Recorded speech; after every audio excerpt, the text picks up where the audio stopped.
Prepare for a rude awakening. Prepare para um rude despertar de Israel com Michael Rood. As festas de outono, episódio 15, o primeiro mandamento do Messias. Não penseis, na Bíblia fala não cuideis. A tradução melhor seria não pense. Shalom, eu sou Michael Rood no Jardim Opel do Parque Arqueológico no Monte Moriá, na cidade velha de Jerusalém. Foi neste topo de montanha que quase todos os profetas de Israel apresentaram perante o Sinédrio os 70 sacerdotes governantes de Israel e os escribas. Era o trabalho do Sinédrio ouvir qualquer um que pretendia ter uma mensagem do Senhor. Um dos trabalhos dos escribas era gravar essa mensagem e guardá-la até o tempo em que ela poderia ser provada como falsa ou verdadeira. Muitos dos profetas que receberam revelações divinas e subiu ao monte do templo para ter sua mensagem ouvida, nunca mais saiu de Jerusalém vivo. As mensagens deles para os líderes religiosos e políticos de sua época era tão contestada que os poderosos, os secos por poder, responderam a essas imagens matando o profeta. Yeshayahu, Isaías, era um profeta respeitado em Jerusalém durante aqueles dias do rei Ezequias, e os escribas fielmente registraram as várias revelações de Isaías ao longo do tempo. Mas Isaías também pisou em muitos dedos. Ele profetizou uma calamidade que estava chegando, que era o resultado direto dos líderes de Israel que quebraram o pacto de Abraão com o Todo-Poderoso. Quando os líderes religiosos ouviram o suficiente de Isaías, eles levaram ele para o vale de Quedron, tiraram a roupa dele e colocaram um serrote na sua barriga. Isaías se recusava a negar a sua mensagem, então eles serraram ele no meio. Quando o seu osso da costela quebrou, Isaías estava morto. Mas as suas palavras ainda estão com a gente hoje em dia, porque as profecias de Isaías dadas à sua época aconteceram com 100% de precisão. Mesmo que eles mataram ele, eles sabiam no final que um profeta viveu no meio deles. Isaías não só profetizou sobre o seu tempo, ele também viu a vinda do Messias. Ele também falou de coisas que ainda não aconteceu, como Damascus, deixando de ser uma cidade habitada e se transformando num montão de ruínas. Algumas das palavras de Isaías já foram cumpridas. Algumas delas estão sendo cumpridas em nossa geração. Podemos não gostar de tudo o que ele falou, mas ignorar os profetas do Todo-Poderoso é um grande perigo. Junte-se a nós nos estúdios de televisão, onde essas apresentações em multimídia sobre as profecias das festas do Senhor foram gravadas pelo Clube de Profecia. Se você está com a gente desde o início desta série de 26 partes, você já completou Profecia Bíblica 101. Agora estamos no Estudo Bíblico 201. Agora, episódio 15. De 26 partes da série sobre as profecias e as festas do Senhor, o primeiro mandamento do Messias, não pense. Como está escrito em Isaías: lembrai-vos das coisas passadas desde a antiguidade, que eu sou Deus e não há outro Deus, não há outro semelhante a mim. Eu sou o Deus e não tem ninguém em mim, que anuncie o fim desde o início e desde a antiguidade as coisas que ainda não sucederam. Então voltamos para onde ele declarou o final desde o início. Em Gênesis 1:14, novamente lemos: e Deus disse: haja luminares na expansão dos céus, para haver separação entre o dia e a noite, e sejam eles para sinais. E vemos nas Escrituras, como está escrito em Salmos, que ele sabe o nome das estrelas, e ele chama todas elas por nome. Foi Deus que nomeou as estrelas. Ele é aquele que as colocou no seu curso, e os nomes originais das estrelas ainda são conhecidos por toda a Terra hoje em dia. Se você for para a China e apontar para qualquer uma das principais estrelas e perguntar qual é o nome daquela estrela, eles vão lhe falar em chinês, e se você perguntar o que ela significa, o significado da estrela será mesmo em chinês, assim como será em egípcio ou em latim, assim como é em hebraico, porque Deus nomeou as estrelas antes da Torre de Babel. Através de todo o mundo, os nomes das estrelas e seus significados ainda existem até o dia de hoje.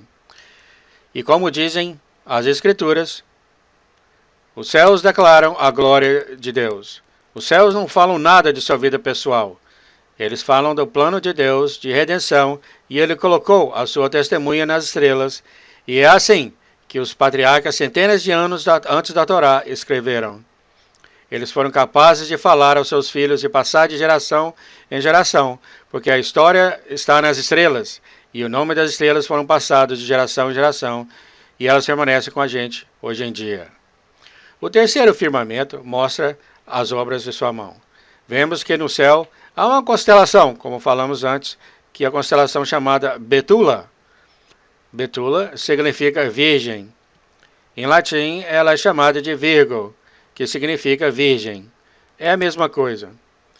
Na mão de Betula, vemos agora, depois de milhares de anos, que há 5 ramos em sua mão.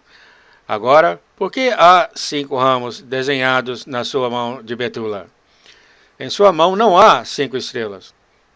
Existe somente uma estrela lá, e o nome dela é Tsemak.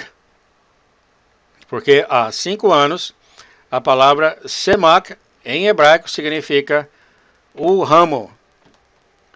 E é usado 5 vezes nas escrituras hebraicas pelos profetas, e cada vez que a palavra Semak aparece, ela é traduzida como ramo, em letra maiúscula, o R, letra maiúscula.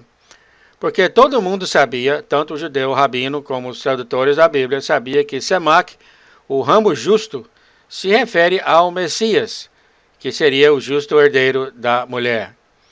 Aquela semente que foi prometida para Eva no jardim do Éden.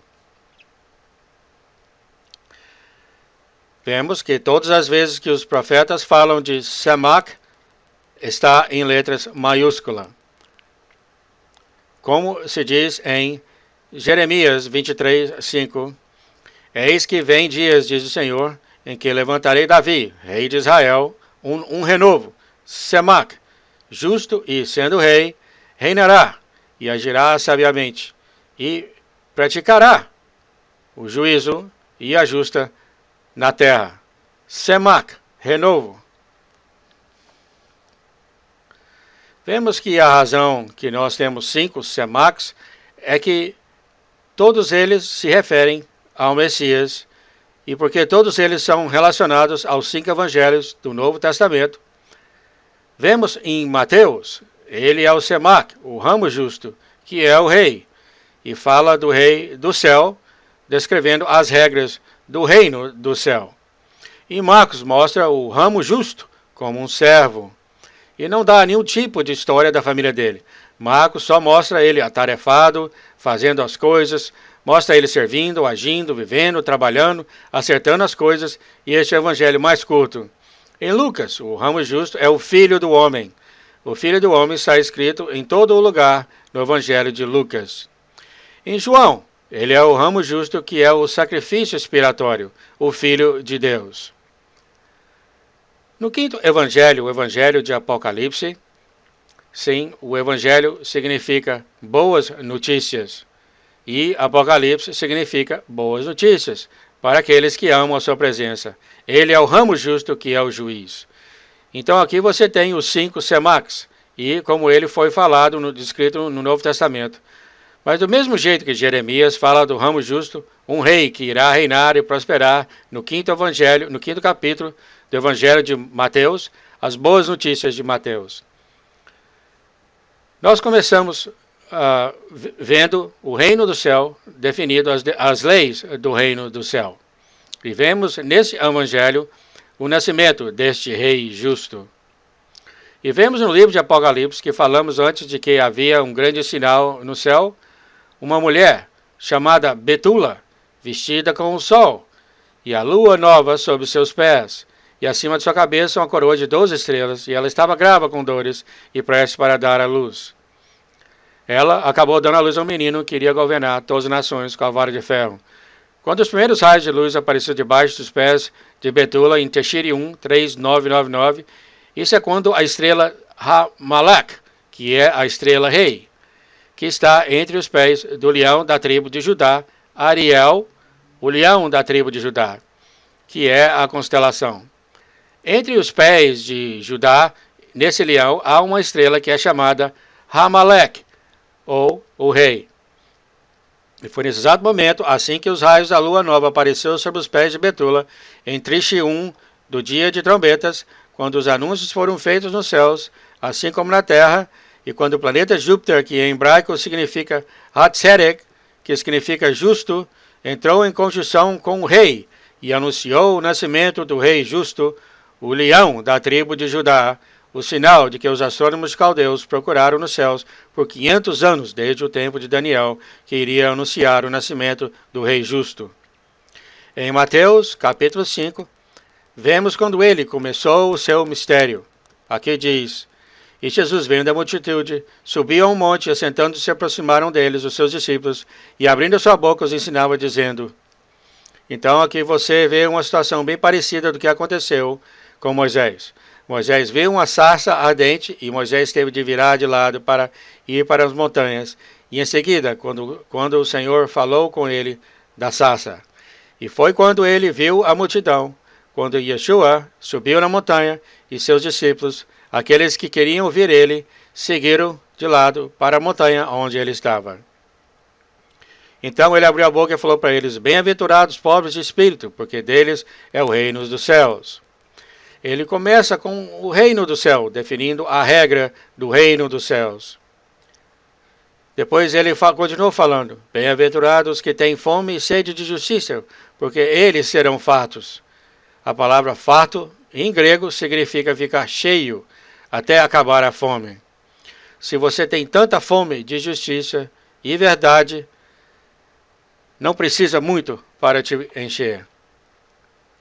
Mas se você tem desejo insaciável de verdade e de justiça, então toda a sua vida será uma busca contínua à procura do caminho de Deus, que colocou diante de você, um caminho que vai lhe levar à verdade e à justiça. Você ficará farto de sua fome. Muitos de vós já sentiram como se fosse um gato em uma sala cheia de cães toda a sua vida nas congregações que você congregava. Você sentiu fora de lugar, que há mais do que isso, que você não está vendo tudo o que está acontecendo, que tem alguma coisa faltando. E o Senhor estava dizendo para aqueles que decidiram procurar, aqueles que decidiram largar o caminho que todos estavam andando e sentar ao seu pé, que você ficará satisfeito de sua fome. Você está abençoado. Se você tem fome e sede de justiça, isso não é uma maldição, porque você tem recebido o amor da verdade. Você tem recebido o que muitas pessoas não têm recebido, que é o amor pela verdade. É um dom oferecido a Deus, o amor pela verdade. Quando você receber esse amor pela verdade, então você encherá desse amor. E por isso que o amor pelo dinheiro é a raiz de todo mal, porque você nunca se satisfaz desse amor. Então, se você tem fome e sede de justiça, e se você ama a verdade, então você nunca vai se satisfazer. Você se encherá desse amor mesmo, que leve toda a eternidade. Isso é a promessa de Deus. Ele continuou falando: Não pensais, que fala em Mateus 5,13. É a melhor tradução. Um provérbio que parece muitas vezes ser o modelo das culturas ocidentais gentias das igrejas cristãs. Não cuideis é a tradução em português. Mas não paramos por aqui, gostaríamos de ler todo o conteúdo e entender melhor o que isso significa. Não cuideis que vim destruir a lei, a Torá ou os profetas. Não vim abrogar, mas cumprir. Mateus 5,17. Bem, no começo do seu mistério, a primeira vez que ele sai e sobe na montanha para ensinar com uma multidão de pessoas ao redor, ele começa então a mostrar as regras do reino.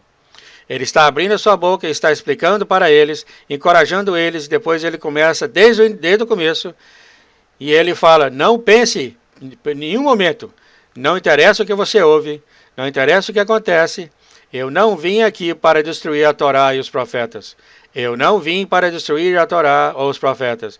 Eu vim para cumprir, para completar, para preencher, para dar todo o significado, sentido a ela. Ele falou: Porque em verdade vos digo que até que o céu e a terra passem, nem um jota ou um tio passará da lei ou Torá, que tudo seja cumprido. Até que tudo seja cumprido. Agora perguntamos, bem claro, o céu e a terra têm passado? Claro que não. Isso é bem claro, não acha? Mas não poderemos também perguntar, tudo da Torá e dos profetas foram cumpridos? Muitas vezes o que é falado é que tudo da Torá e tudo da profecia tem sido cumpridas. Mas vamos ver o que a Escritura diz a esse respeito. Porque ele faz uma advertência muito dura. Ele disse que qualquer, pois, que violar um desses mandamentos, o que ele está falando? Ele está falando dos mandamentos da Torá e dos profetas. Quer violar um desses mandamentos, por menor que seja, e assim ensinar os homens, será chamado o pastor menor, reverendo menor, o menor no reino de Deus. Aquele, porém, que cumprir e ensinar será chamado grande no reino dos céus.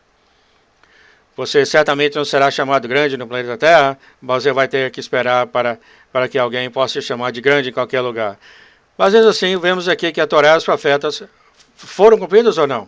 Vemos que no livro de Lucas, porque isso vai ser uma emocionante jornada.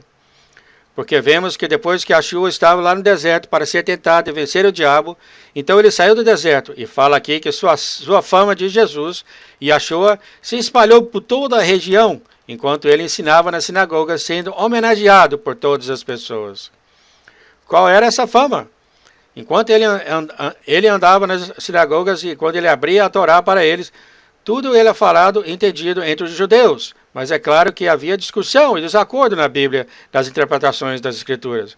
Há um provérbio que diz que quando você tem 2 judeus em um quarto, você vai ter pelo menos 3 opiniões. É claro que há desacordo frequentemente e, de certa maneira, até desacordos emotivos, mas o final de qualquer desacordo é que quando o Messias vier, ele vai interpretar a Torá, e isso é o bom o suficiente. Nós podemos ter opiniões diferentes sobre muitas coisas. Sinceramente, se você ou eu não conseguimos achar nada para discordar dentro de uns primeiros 3 minutos de encontro, nenhum de nós dois somos muito inteligentes. Mas a nossa meta não é essa de discordar uns com os outros. O nosso objetivo é compreender e aprender uns com os outros e ver como poderemos ajudar um com o outro. E vemos da mesma maneira como o Messias. Todo mundo sabia que quando ele viesse, ele iria interpretar a Torá. Então vemos que quando ele entrou nas sinagogas e ensinava, isso foi quando as pessoas vieram para ouvir ele. E assim que ele interpretava a Torá, então o que ele fez? Ele arrancou as regras e regulamentos das doutrinas e mandamentos dos líderes religiosos de seus dias. Ele colocou as leis deles de lado para revelar o coração da Torá. Não a letra da lei, mas o coração da Torá, o que Deus realmente queria que o seu povo conhecesse e entendesse. As pessoas, quando as palavras estavam sendo lidas, eles foram arrancados debaixo das doutrinas e mandamentos das pressões religiosas que os homens tinham colocado neles no propósito de poder controlá-los. Porque eles se sentiam que estavam num sistema de religião que não importa o que eles fizessem, era impossível até mesmo fazer todas as regras e regulamentos que eles estavam sendo forçados neles. Assim como o Senhor disse, ele disse, vocês colocam peso nos ombros dos homens que são impossíveis de suportar, mas vocês mesmos não usam um dos seus dedos para ajudá-los. Você está controlando, manipulando, intimidando as pessoas e isso tem que parar. Então, nas sinagogas, o povo, enquanto eles ouviam ele ensinar, havia essa paixão sobre ele. E todo mundo adorava ouvir ele ensinar. Então, ele ia para a sinagoga e ensinava no sábado. Na próxima semana, ele ia para outra cidade ensinar. E as pessoas da sinagoga anterior deixavam a sinagoga deles e ia para outra sinagoga onde ele estava. E aquela sinagoga ficava lotadíssima. Então, a sinagoga anterior, o rabino local e alguns idosos faziam serviço com pouquíssimas pessoas. Elas estavam quase toda vazia, todas as pessoas tinham ido para outra sinagoga onde o Messias estava. É claro, isso não ia continuar assim por muito tempo. Ele estava sendo honrado pelas pessoas. Os líderes religiosos nunca poderiam deixá-lo quebrar as regras e regulamentos pelos quais eles estavam controlando as pessoas. Aqui fala que ele veio a Nazaré, onde ele cresceu, e como era o seu costume, ele ia na sinagoga no dia de sábado e levantava-se para ler. Bom, eu acho que isso cuidaria do grande problema que tem circulado por todo o mundo, com essas faixas na camisa que está escrito, o que Jesus faria? O que Jesus faria? Isso é uma das mais bem-sucedidas campanhas publicitárias com milhões e milhões de lucros de dólares. Bom, Hoje à noite nós teremos uma resposta. Bom, como era o seu costume? Ele ia para a sinagoga e lia nas Escrituras. O que faria Jesus? Bom, ele observava o sábado, ele observava as festas, ele ia para a sinagoga no dia de sábado, ele lia as Escrituras. Isso era o que ele fazia. Então, vamos fazer o que Jesus fazia. Ele não criava as coisas enquanto vivia. Ele disse, está escrito. Então, nós vamos voltar para o que ele fazia e escrevia. Está escrito. Então, a coisa prestou. O que Jesus faria? Está escrito. Não é para a sua própria interpretação pessoal de como você se sente ou de como você acha que Jesus faria, mas como ele fazia. Está escrito. Então, ele ia à sinagoga no dia de sábado e levantava para ler. E foi-lhe entregue um pergaminho do profeta Isaías, Yeshua. Então, quando ele abriu o pergaminho, e é isso que existia naquele tempo, não havia nenhuma xerox ou livros naquela época, era um pergaminho enorme. Então, quando abrimos o pergaminho, lembra do eunuco da Etiópia? No livro de Atos, quando ele estava voltando de Jerusalém, depois da festa, viajando na carruagem, ele tinha a responsabilidade do tesouro da rainha da Etiópia, e ele tinha um pergaminho de Isaías em suas mãos, e ele estava lendo ele.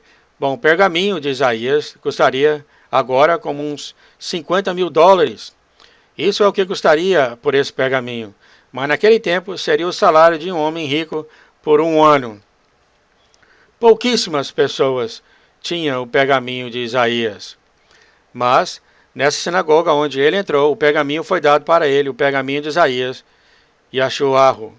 Ele abriu e achou o lugar onde estava escrito: O Espírito do Senhor é sobre mim, porque me ungiu para evangelizar os pobres, enviou-me a curar os quebrantados de coração, a pregar a liberdade aos cativos, a restauração da vista aos cegos e pôr em liberdade os oprimidos, a anunciar o ano aceitável do Senhor. E, cerrando o livro e tornando-o a dar ao ministro, assentou-lhe, e os olhos de todos na sinagoga estavam fitos nele. Ele fechou o livro, depois que ele leu, ele parou, devolveu de volta ao rabino e foi sentar.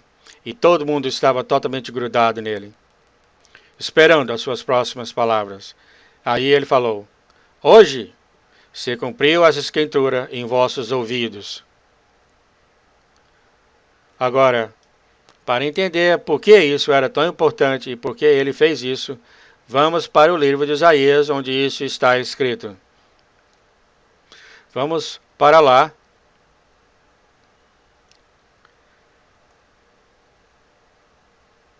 Vamos ver muitas pessoas olhando para o lado e tentando saber onde que está essa escritura. Note que no pergaminho de Isaías não há capítulos ou versos. Você tem que saber aonde que está escrito. Agora, eu poderia facilmente falar onde está escrito, está em Isaías 61, mas isso seria muito fácil. Lembra, naquela cultura, eles tinham de memorizar. As pessoas não tinham o dinheiro para ter nas mãos deles. Eles tinham de ir para as sinagogas e memorizar lá. Eles não podiam levar os pergaminhos para a casa deles. Eles tinham de aprender e memorizar. Ele achou o lugar onde estava escrito. Ele leu. E o que falava? Estava escrito em Isaías 61. Aqui é onde ele achou e começou a ler o que fala aqui. O Espírito do Senhor de Deus está sobre mim, porque o Senhor me ungiu para pregar boas novas aos mansos. Enviou-me a restaurar os contritos de coração, a proclamar liberdade aos cativos e abertura de prisão aos presos, e a pregoar o ano aceitável do Senhor e o dia da vingança do nosso Deus. Por que ele parou? Por que ele não terminou a sentença? Por quê?